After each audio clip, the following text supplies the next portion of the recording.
ଆମର ବିଦାୟୀ ରାଜ୍ୟପାଳ ରଘୁବର ଦାସ ଝାଡ଼ଖଣ୍ଡ ଫେରିଗଲେ। ସେ ବିଜେପିର ସଦସ୍ୟତା ଗ୍ରହଣ କଲେ ବୋଲି ଟ୍ୱିଟ୍ କଲେ ଏବଂ ତାପରେ ସେ ଗୋଟେ ବୟାନ ଦେଲେ।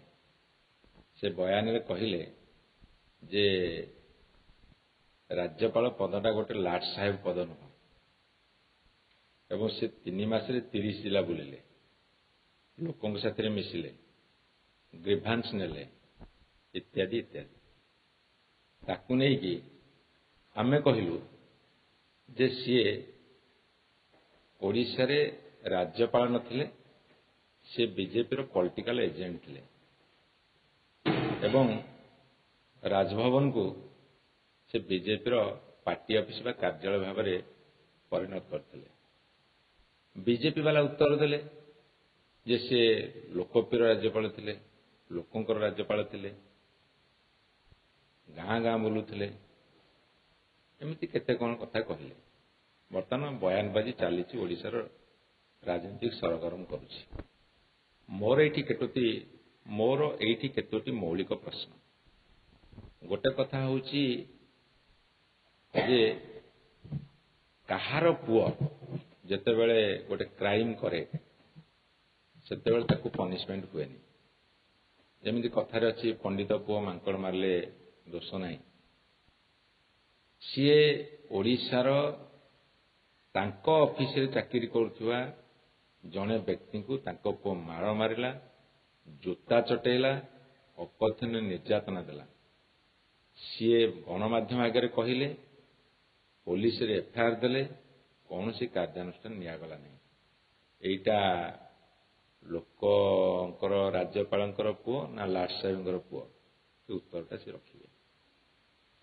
ଏବଂ ସାରା ଓଡ଼ିଶା ବୁଲିଲେ 3 ମାସ ଭିତରେ, ବହୁତ ଗ୍ରିଭାନ୍ସ ଆଣିଲେ, ଲୋକଙ୍କ ସାଥିରେ ଯାଇକି ମିଶିଲେ। ହେଲା ଆମ ସରକାର ଥିଲା, ତାଙ୍କ ଗ୍ରିଭାନ୍ସ ସହିତ ଶୁଣି ନଥିବେ। ମୁଁ ତ ପ୍ରଥମରୁ କହିଛି ଯେ ରାଜ୍ୟପାଳ ଗାଣ୍ଡୁଏ ମାଟି ପକାଇବାର କ୍ଷମତା ନାହିଁ।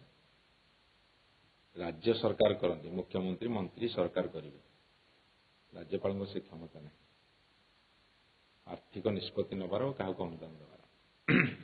ହେଲା ସେ ଗ୍ରିଭାନ୍ସ ଆଣିଲେ, ଭଲ, ଲୋକଙ୍କ ପାଖକୁ ଗଲେ, କିଛି ଅସୁବିଧା ନାହିଁ। ଲୋକଙ୍କ ପାଖକୁ ଯାଇଥିଲେ ଗ୍ରିଭାନ୍ସ ଆଣିବାକୁ ନା ବିଜେପିର ସ୍ଥିତି ଜାଣିବାକୁ ନା ବିଜେଡିକୁ ବଦନାମ କରିବାକୁ? ଜଣେ ରାଜ୍ୟର ଗଭର୍ଣ୍ଣର ହିସାବରେ ସେହି ସରକାର, ଯେଉଁ ସରକାର ଥାଏ ତା ବିରୁଦ୍ଧରେ ବୟାନ ଦେବାକୁ, ଏଇଟା ଭାରତବର୍ଷ ଇତିହାସରେ କୋଉଠି ହେଇନଥିଲା। ଏବଂ ଆଣିଲେ, ଗ୍ରିଭାନ୍ସ ଆଣିଲେ, ତାଙ୍କ ସରକାର ଆସିଲା। ତାଙ୍କ ସରକାର ଆସିଲା ପରେ ମୁଁ ତାଙ୍କୁ ପଚାରୁଛି, ବର୍ତ୍ତମାନ ରାଜ୍ୟ ସରକାରକୁ ମଧ୍ୟ ପଚାରୁଛି, ତମର ଯେଉଁ ଲୋକପ୍ରିୟ ରାଜ୍ୟପାଳ ଥିଲେ, ଯେତିକି ଗ୍ରିଭାନ୍ସ ଆଣିଥିଲେ, କେତୋଟି ଗ୍ରିଭାନ୍ସକୁ ଆଡ୍ରେସ କରିଛନ୍ତି? ତାଙ୍କ ସରକାର ତ ଆସିଲା ନା, ସେ ଯେଉଁ ପଲିଟିକାଲ ଏଜେଣ୍ଟ ଯେଉଁ ପାର୍ଟିର ହେଇଥିଲେ, ଏଇ 7 ମାସ ଭିତରେ ସେ କେତୋଟି ଗ୍ରିଭାନ୍ସ ଆଡ୍ରେସ କରିଛନ୍ତି ବା ସଲ୍ଭ କରିଛନ୍ତି? ଏବଂ ମୁଁ ତାଙ୍କୁ ଆଉ ଗୋଟେ ପ୍ରଶ୍ନ ପଚାରୁଛି, ତାଙ୍କୁ କ'ଣ ପ୍ରମ୍ପଟିଂ କଲା ଯେ ସେ କହିଲେ ଯେ ଲାଟ ସାହେବ ପଦ ନୁହଁ? ଆମେ ପ୍ରଫେସର ଗଣେଶୀ ଲାଲଙ୍କୁ ଦେଖିଛୁ। ତାଙ୍କୁ ଯଦି ଓଡ଼ିଶା ଲୋକଙ୍କୁ ପଚାରେ ଯେ ଭଲ ରାଜ୍ୟପାଳ କିଏ, ତାଙ୍କୁ ଏତେ 100ରୁ 100% ମାର୍କ ଦେବେ। କିନ୍ତୁ ଯଦି ଓଡ଼ିଶା ଲୋକଙ୍କୁ ପଚାରିବ ରଘୁବର ଦାସ କିଏ, ଲୋକ 100ରୁ 10% ମାର୍କ ଦେବେ କି ନାହିଁ ମୁଁ ଜାଣିନି। ସେ ଯଦି ଧରାଧରି କରିବେ ବି ତଥାପି 30 ମାର୍କ ପାଇବେନି, ପାସ୍ ମାର୍କ ପାଇବେନି। ଏବଂ ଆଉ ଗୋଟେ କଥା, ବିଜେପି ସରକାରକୁ ମୁଁ ପଚାରିବାକୁ ଚାହୁଁଛି, ଯାହା ବିଜେପିର ବନ୍ଧୁମାନେ ଯେଉଁ ବୟାନବାଜି କରୁଛନ୍ତି, ଲୋକଙ୍କର ରାଜ୍ୟପାଳ ଥିଲେ, ତାଙ୍କୁ ତଣ୍ଟିଆ କ'ଣ ପାଇଁ ଦେଲେ? 5 ବର୍ଷ କାର୍ଯ୍ୟକାଳ ସରିନି, ନଙ୍ଘା ତଣ୍ଟିଆ ଦେଇ କାହିଁକି ବିଦା କଲେ? ସେ କାରଣଟା ବର୍ତ୍ତମାନ ବିଜେପି ଭାଇମାନେ ଟିକେ ସ୍ପଷ୍ଟ କରନ୍ତୁ। ଏବଂ ସବୁଠାରୁ ବଡ଼ କଥା ହେଉଛି ଯେ ତାଙ୍କ ପୁଅ ଯେତେବେଳେ ବାଡ଼େଇଲେ, ଝାଡ଼ଖଣ୍ଡୀ ଗୁଣ୍ଡାଙ୍କୁ ନେଇକି ଓଡ଼ିଆ ଲୋକଙ୍କୁ ବାଡ଼େଇଲେ, ଏ ସରକାର ତ ସେତିକି ଦମ ନଥିଲା ତାଙ୍କୁ ପନିଶମେଣ୍ଟ ଦେବାକୁ। ଏବେ ତ ସେ ଗଲେଣି, ଅନ୍ତତଃ ତାଙ୍କ ପୁଅକୁ ଟିକେ ଡାକନ୍ତୁ, ପୁଲିସ ପଚାରୁ, ବାନ୍ଧନ୍ତୁ, ଫରୱାର୍ଡ କରନ୍ତୁ, ଓଡ଼ିଆ ଅସ୍ମିତାକୁ ଫେରାଇ ଆଣନ୍ତୁ। ବର୍ତ୍ତମାନର ବିଜେପି ସରକାର ଦାୟିତ୍ୱ ହେଲା, ଯେଉଁ ଓଡ଼ିଆ ଅସ୍ମିତା କଥା କହିକି ଆସିଥିଲେ, ସେଇ ଓଡ଼ିଆ ଅସ୍ମିତାକୁ ସେ ବର୍ତ୍ତମାନ ଫେରେଇ ଆଣନ୍ତୁ ଏବଂ ସେମାନେ ତୁଳନା କରି ଦେଖନ୍ତୁ ଯେ ଗଭର୍ଣ୍ଣର ପୋଷ୍ଟଟା ଲାଟ୍ ସାହେବ ସେ କାହିଁକି କହିଲେ ତାକୁ ଟିକେ ନିରୀକ୍ଷଣ କରନ୍ତୁ। ବିଭିନ୍ନ ରାଜ୍ୟରେ ଯେଉଁ ଗଭର୍ଣ୍ଣର ଅଛନ୍ତି, ଯେଉଁଠି ଅଣ ବିଜେପି ସରକାର ଅଛି, ସେଠି ସେମାନଙ୍କର ଭୂମିକା କ'ଣ ଏବଂ ସେଇ ମାପକାଠିରେ ସେ କାହିଁକି କହିଲେ ସେଟା ଅସୁମାରୀ ପ୍ରଶ୍ନ ସୃଷ୍ଟି କରିଛି। ସେ ପ୍ରଶ୍ନର ଉତ୍ତର ଦିଅନ୍ତୁ। ଏ କଥାଟା ଏ ମୌଳିକ ପ୍ରଶ୍ନ ଗୁଡ଼ାକ ମୁଁ ପଚାରିଛି, ଦୟାକରି ଉତ୍ତର ଦିଅନ୍ତୁ।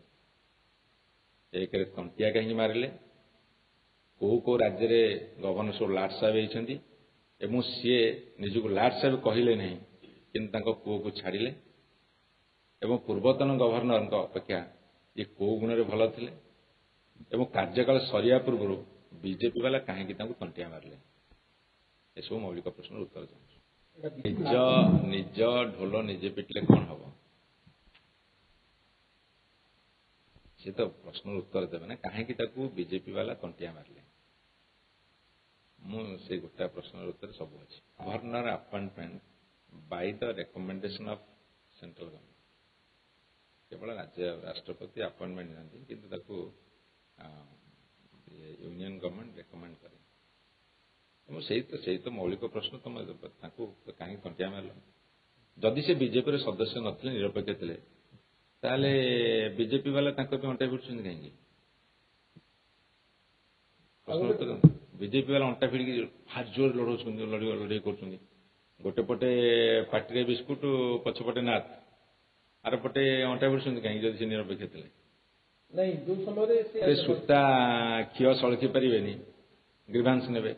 ଯଦି ଗ୍ରିଭାନ୍ସ ତମେ ନେଇଥିଲ, ହଜାର ହଜାର ଗ୍ରିଭାନ୍ସ ନେଇଥିଲ, ହେଲା ଆମ ସରକାର ପଳେଇଲା, ବିଜେପି ସରକାର ଆସିଲା, ତମେ 7 ମାସ କଣ୍ଟିନ୍ୟୁ କଲ, ସେଇ ଯେତିକି ଗ୍ରିଭାନ୍ସ ଆଣିଥିଲ ତାକୁ ଟିକେ ଲୋକଙ୍କ ସାମ୍ନାରେ ପକେଇ ଦିଅ, ସେଥିରୁ କେତେଟା ତମେ ସମାଧାନ କରିଛ।